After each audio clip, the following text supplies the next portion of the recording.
प्रभु यीशु क्रिस्त में प्यारे भाइयों और प्यारी बहनों, प्यारे बहनों, आज हम मनन चिंतन करेंगे संत मार्कुस का सुसमाचार अध्याय 1 पवित्र वचन 21 से लेकर 28 तक। वे कफरनहूम आए। जब विश्राम दिवस आया तो यीशु सभागृह गए और शिक्षा देते रहे। लोग उनकी शिक्षा सुनकर अचंभे में पड़ जाते थे, क्योंकि वे शास्त्रियों की तरह नहीं बल्कि अधिकार के साथ शिक्षा देते थे।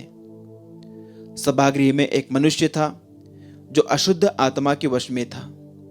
वह ऊंचे स्वर से चिल्लाया, यीशु नाजरी, हमसे आपको क्या आप हमारा सर्वनाश करने आए हैं? मैं जानता हूं कि आप कौन हैं, ईश्वर के भेजे हुए परम पावन पुरुष। यीशु ने यह कहते हुए उसे डांटा, चुप रहा, इस मनुष्य से निकल जा। अब दूत उस मनुष्य को झकझोर कर ऊंचे स्वर से चिल्लाते हुए उससे निकल गया। सब चकित रह गए और आपस में कहते रहे, ये क्या है? यह तो नए प्रकार की शिक्षा है। वे अधिकार के साथ बोलते हैं, वे अशुद्ध आत्माओं को भी आदेश देते हैं और वे उनकी आज्ञा मानते हैं। यीशु की चर्चा शीघ्र ही गलीलिया प्रांत के कोने कोने में फैल गई। प्रभु का दिव्य सुसमाचार। हे ख्रिस्त, तेरी स्तुति हो। प्रभु यीशु ख्रिस्त में प्यारे भाइयों, प्यारे बहनों, हम इन दिनों संत मार्कुस के सुसमाचार से वचन सुन रहे हैं। संत मार्कुस का सुसमाचार चारों सुसमाचारों में लिखा गया प्रथम सुसमाचार है। हालांकि क्रम में वो दूसरे नंबर पर आता है। और आज के सुसमाचार में हमने सुना, आज के सुसमाचार के उस अंश में हमने सुना कि प्रभु यीशु कफरनहूम में है। कफरनहूम ये वही स्थान है जिसको बाद में प्रभु धिक्कारेंगे। कफरनहूम विश्वासियों के अविश्वास के कारण, क्योंकि प्रभु ने अपने सुसमाचार का प्रचार यहां से प्रारंभ किया। प्रभु ने अपनी मिनिस्ट्री, अपनी सेवकाई इस स्थान से प्रारंभ की। जानते हो, प्रभु ने इस नगर में आकर अपना निवास बनाया। जब उन्होंने सेवकाई प्रारंभ की तो वो ये इस नगर में आके बस गए और यहां से अपने उस महान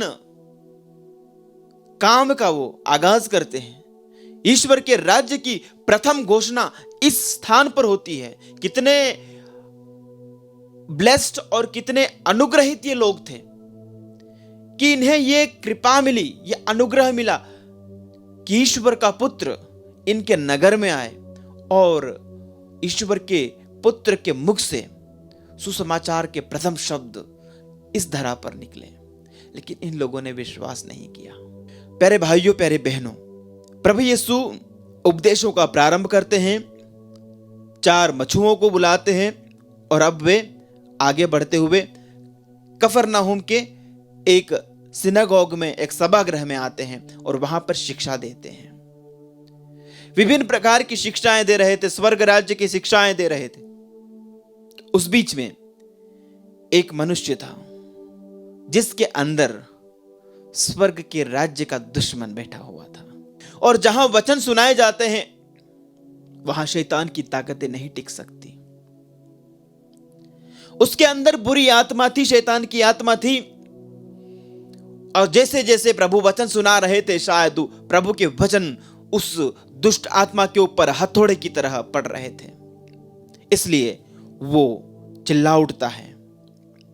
क्या चिल्लाता है? वो कहता है, यीशु नाजरी, हमसे आपको क्या आप हमारा सर्वनाश करने आए हैं? मैं जानता हूं कि आप कौन हैं। प्यारे भाइयों, प्यारे बहनों, दुष्ट आत्मा को यह पता है कि यीशु मसीह उसका सर्वनाश कर सकते हैं। बुरे आत्मा को यह पता है कि सिर्फ और सिर्फ एक ही ताकत है इस दुनिया में जो उसको नष्ट कर सकती है। शैतान भली भांति यह जानता है कि उसका यदि कोई दुश्मन है, शैतान का यदि कोई तोड़ है तो प्रभु यीशु मसीह है। और प्रभु यीशु मसीह की ताकत के सामने शैतान को पता है कि उसकी सारी शक्तियां, उसकी सारी ताकतें निश्चल पड़ जाती है, निष्क्रिय पड़ जाती है, जीरो हो जाती है, शून्य हो जाती है, शिथिल हो जाती है। प्यारे भाई प्यारे बहनों, एक दुष्ट आत्मा को, एक शैतान की आत्मा को प्रभु यीशु की ताकत का इतना अंदाजा है, इतना अधिक श्योरिटी के साथ उसको पता है कि यह व्यक्ति जो है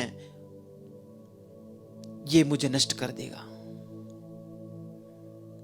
प्यारे भाइयों प्यारे बहनों, क्या एक विश्वासी को इतना दृढ़ विश्वास है कि प्रभु यीशु उनके लिए कुछ कर सकते हैं? क्या एक विश्वासी को शैतान के बराबर विश्वास है कि शैतान को पूरा पक्का पक्का विश्वास था कि आप हमारा सर्वनाश करने आए हैं, और वो ये भी कहता है कि मैं जानता हूं आप कौन है, आप ईश्वर के भेजे हुए परम पावन पुरुष हैं। और यीशु ने जैसे ही उसको डांटा, कहा चुप रहा और इस मनुष्य से बाहर निकल जा, और उसी समय वो चिल्लाते हुए बाहर निकल गया। प्यारे भाइयों प्यारी बहनों, एक विरोधी, स्वर्ग के राज्य का दुश्मन ईश्वर के आदेश का तुरंत पालन करता है, और हम जो ईश्वर के संतान हैं, हम जो प्रभु यीशु के अनुयायी हैं, हम ये शपथ लेते हैं, हम ये वादा करते हैं, हम ये विश्वास की घोषणा करते हैं कि हम प्रभु के वचनों के ऊपर चलेंगे, हम उनकी आज्ञाओं को मानेंगे, हम शैतान का तिरस्कार करते हैं, हम बुराई का तिरस्कार करते हैं, लेकिन क्या हम उनके आदेशों का पालन करते हैं? हम बोल तो बहुत सारी चीजें देते हैं, प्रभु ने हमें प्रेम करने का आदेश दिया है, प्रभु ने हमें दया दिखाने का आदेश दिया है, प्रभु ने हमें दुश्मनों को प्यार करने का आदेश दिया है, प्रभु ने हमें दुश्मनों को क्षमा करने का आदेश दिया है। क्या इन आदेशों का पालन हम करते हैं? दुष्ट आत्मा जैसे प्रभु ने कहा तुरंत निकल गया। क्या हम ऐसे तुरंत प्रभु की आज्ञाओं के ऊपर चलते हैं या टाल देते हैं, या प्रभु की आज्ञाओं का अनदेखा करते हैं, नजरअंदाज करते हैं? अपने आप से पूछिए कि प्रभु के आदेशों का आपने क्या किया है। मैं खुद मुझसे पूछूंगा कि मैंने प्रभु के आदेशों का क्या किया है। वैसे ही पालन किया जैसा एक दास अपने मालिक के आदेशों का पालन करता है, या फिर मैं टालम टाल करता हूं, या फिर मैं समझौता कर लेता हूं, या कई बार मैं आंखें मूंद लेता हूं।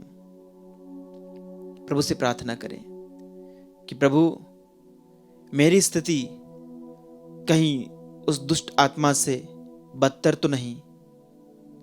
प्रभु मुझे एक सच्चा अनुयायी बना, तेरे आदेशों पर चलने वाला, तेरी आज्ञाओं का पालन करने वाला।